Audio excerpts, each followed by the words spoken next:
आज हम बात करेंगे सुभाष चंद्र बोस जी के बारे में।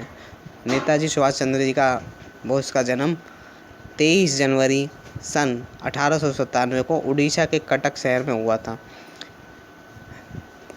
इनके पिता का नाम जानकीनाथ बोस और मां का नाम प्रभावती था। जानकीनाथ बोस कटक शहर के मशहूर वकील थे। वह पहले सरकारी वकील थे, मगर बाद में उन्होंने निजी प्रैक्टिस शुरू कर दी। उन्होंने कटक की महापालिका में लंबे समय तक काम किया था और वह बंगाल विधानसभा के सदस्य भी रहे थे।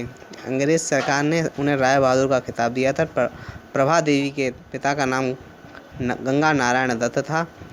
दत्त परिवार को कोलकाता का एक कुलीन परिवार माना जाता था। प्रभावती और जानकीनाथ बोस की कुल मिलाकर 14 संतानें, जिनमें से 6 बेटियां और 8 बेटे थे। सुभाष उनकी 9वीं संतान और 5वें बेटे थे। अपनी सभी भाइयों में से सुभाष सबसे अधिक लगाव शरद चंद्र से था।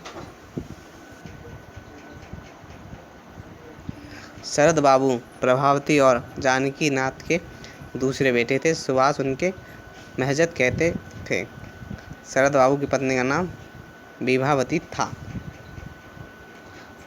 कोलकाता के स्वतंत्रता सेनानी देशबंधु चित्तरंजन दास के कार्य से प्रेरित होकर सुभाष चंद्र दास बाबू के साथ काम करना चाहते थे। इंग्लैंड में उन्होंने दास बाबू को खत लिखकर उन्हें साथ काम करने की इच्छा प्रकट की। रविंद्रनाथ ठाकुर की सलाह के अनुसार भारत वापस आने पर वह सर्वप्रथम मुंबई गए और महात्मा गांधी से मिले। मुंबई में गांधी अब मणि भवन में निवास करते थे। वहां 20 जुलाई 1921 को गांधी सुभाष जी के बीच पहली मुलाकात हुई। गांधी जी ने कोलकाता जाकर दास बाबू के साथ काम करने की सलाह दी। उसके बाद सुभाष चंद्र बोस कोलकाता का दास बाबू से मिले।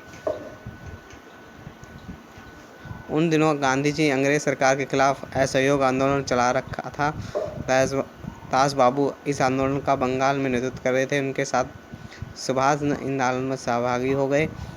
गांधी द्वारा 5 फरवरी 1922 को चोरी चौरा घटना के बाद असहयोग आंदोलन बंद कर दिया गया, जिसके कारण 1922 में दास बाबू ने कांग्रेस के अंतर्गत स्वराज पार्टी की स्थापना की। विधानसभा के अंदर अंग्रेज सरकार का विरोध करने के लिए कोलकाता महापालिका चुनाव स्वराज पार्टी लड़कर जीता और दास बाबू कोलकाता के महापौर बन गए। उन्होंने सुभाष को महापालिका का प्रमुख कार्यकारी अधिकारी बनाया।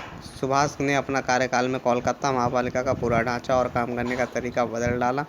कोलकाता में सभी रास्तों के अंग्रेज आना बदलकर उन्हें भारतीय नाम दिए गए। स्वतंत्र संग्राम में प्राण न्यौछावर करने वाले के परिजनों को नौकरी मिलने लगी और बहुत जल्द ही सुभाष देश के महत्वपूर्ण युवा नेता बन गए।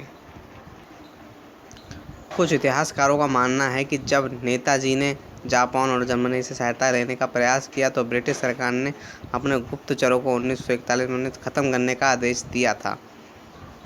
नेताजी की मृत्यु को लेकर आज भी विवाद है। जहां जापान में प्रतिवर्ष 18 अगस्त को उनका शहीद दिवस मनाया जाता है,